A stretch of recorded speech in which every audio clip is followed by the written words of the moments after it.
TGIF, everyone, is Kathy Sabater, and I'm here with Michelle Alexander, and you all know that she's all about mental health. Her biggest, I would add, that's my biggest takeaway with Michelle is mindful. So the purpose of Yes. today's video has to do with mindfulness for the holidays. What's going on, Yes. Michelle? What's happening with all these families that are stressing?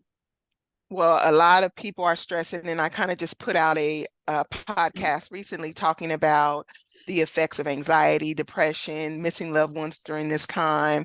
I talked mhm, about divorce. This is really a time when we start thinking about unfamiliarity and a lot of things happening that we're not mhm, familiar with. And so this brings upon a lack of connection. And so people are really stressing out. Finances are not right. People feel like they have to go out and do these mhm. amazing holidays in order to kind of bring them some solace and peace. And so, yeah, we're stressing out because we're not focused on mindfulness. We're not being in the present. We're not intentionally in the moment without judgment. And that's what mindfulness means. Essentially, is that we have to work on what we have in front of us. Got it. So how can these people, to include myself, right? Because Mhm. I'm the type of person, I love the holidays, but I'm at a point now where I really just want to create memories, right? It's Yes. good if you get me this, if it's good if you do me that, but in Mhm. all actuality, it is quality time with the people you love. Mhm.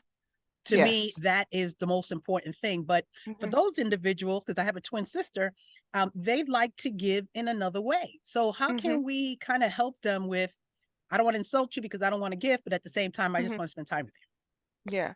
I think Thank you for one of the helping things me. that I've, yes, I think one of the things I've been talking about is acts of service. And a lot of times our love language for other people is by servicing. And I commend people, but I also think about how sometimes that can be a very negative way to think, is that if in order for me to be the best me, I have to give, give, give, give. And I thought about changing the perspective of tangible gifts Mhm, as opposed to being present, being sure. there for someone, being Mhm, able to be mindful, being attached to someone where I'm actually listening and being involved in meaningful conversations and being able to connect on a different level other than just tangible gifts. And I find that being a lot more rewarding when we're actually in a place to where we can understand that, hey, I really don't need to give anything but myself.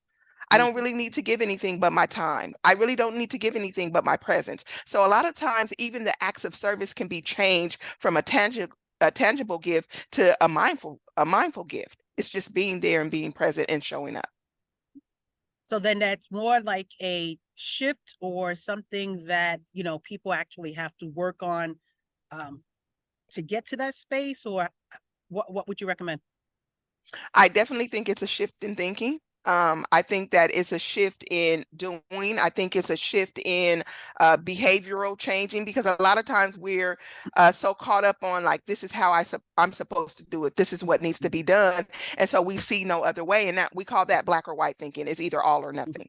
And so if we can shift that and be able to assess the gray area, which says, hey, sometimes just being there and being present, other than a gift, is more mhm. important than me actually giving, and so or giving in that way of tangible giving. So it definitely is a shift, but also being able to ask yourself, like, what does this really mean for me that I always have to give tangibly? Because a lot of times we don't realize that we're expecting something back, and it may not be something tangible, but we Mhm. give because we expect love. We give because this is what we do, and this is how we show our way of being there and connecting. So when we begin to shift and think that there's more than just one way of thinking, then we can access like what people really want, and sometimes it's just time. Mhm. So how do we address those individuals? Because we still have the children, right? So the children want Mhm. to receive those tangibles. So how do we help the kids with the tangible side, but also the other love language?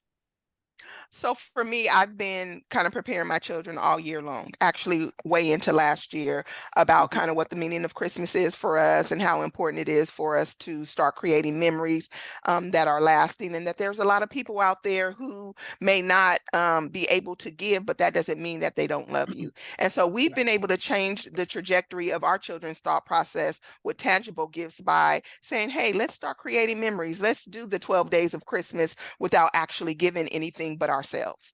And Oh, what does that's that cool. mean? And really being Hmm. able to talk about mindfulness and being in the present and what that means. So making memories, going out to the snow and being able to play in the snow, Hmm. having this big hot cocoa bar and being able to make our own, you know, uh cups of cocoa, being able to kind of sit around a fire and build s'mores and have Hmm. conversations about life and Hmm. people that are less fortunate than us, and giving back to the community, taking our children to homeless, to feed the homeless on Christmas and different Hmm. holidays, passing out warm blankets, being more of a service in that area, instead of always thinking about like I have to receive or I Hmm. have to give in a certain way. So just preparing our children all Hmm. year long for what that's going to look like. I have not swiped a credit card. I have not went in a wallet this year, and I have young children.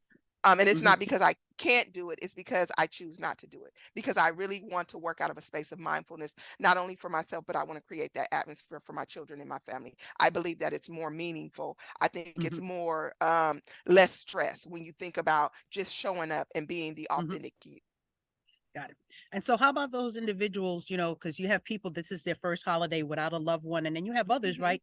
That, my mother's been gone for quite some time. So sometimes, mhm, the mourning and the grief, sometimes it comes, during the mhm. day, sometimes the holidays is one of those things. What would you recommend for those individuals? I would say start now, really start preparing for those emotions so that you can get ahead of them. Thinking about things that you can put in place. One of the things that we do is that when we become sad, we begin to coddle that sadness. And then it ends up leading into low mood. So getting out of the routine of just saying, you know what, I'm going to stay home. So if you get invites, go out. Hmm. Try to change your atmosphere. So try to do things that are going to uplift your mood. Go on Hmm. walks. Find, places where there's other people at enjoying life, because that's contagious. When we're around other people that are mindful about joy, it somehow Hmm. connects with us and it resonates with our spirit. So getting out of just being complacent with like, I guess I'll be sad, because it's a Hmm. choice. It's a choice Right. whether to be sad or happy, and you get to choose.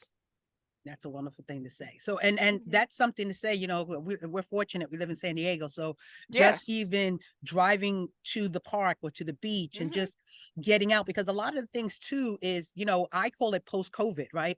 We went through this Hmm. COVID Hmm. stage. We're learning a new way of love languages, and now we're back, and Hmm. it's like hard for me. I could personally say sometimes it's hard for me to just want to go out and be around people Hmm. because I'm Yeah. accustomed to not being around people, Yeah. but I do have to. So I have a little sticker now saying, hey, here goes some of the little things, like on the 17th, they have the lighting of the tree and things like that, Yes. that this way we can at least go out.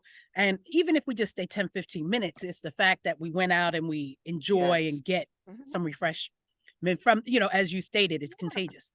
It is. It really Hmm. is, and I enjoy that. I enjoy the lighting of the trees and Hmm. going to the boats and the parades, and those are the type of things that I'm talking about. Really being able to resonate with me, and Hmm. what Christmas means to me is being able to share those moments and those memories with my family and people that I love and care about. And so, not getting so caught up in retail therapy and feeling like Hmm. I have to buy the biggest gift or we have to have the biggest tree, but just being Hmm. able to be around people that I love and being mindful about their presence and as well as mine and what I have to offer outside of tangible gifts. Phenomenal.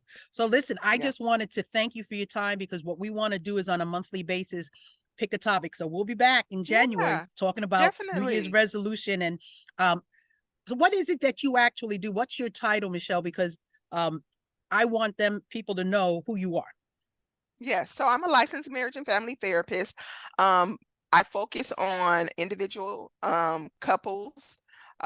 So what I do is I help people reach their mental wellness goals, whatever Okay. they may be, whether small or big. I have people dealing Hmm. with anxiety all the way into bipolar and some of the access three Hmm. diagnoses. And just what that means is it's more on a severe level. But I help people come up with goals that they want to make for their mental wellness, where they want Hmm. to see. I help them get over challenges and barriers that seem to stop them from reaching those goals. And we come up with a plan that we work on daily Hmm. to be able to reach those goals so that they can live the happy, healthy, hopeful life that they see for themselves.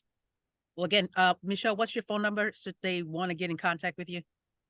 So my phone number is 619-322-8932, and you can always call me at that number. I do Mhm. have a business line, which is 619-895-5595. I believe that's correct. Mhm. If not, Okay. call the 322.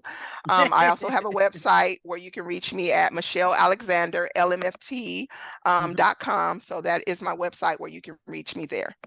Okay, wonderful. Well, listen, everyone, have a happy holiday. Be mindful and enjoy. Okay. Thanks, Michelle. Talk to you soon. Bye-bye. Okay.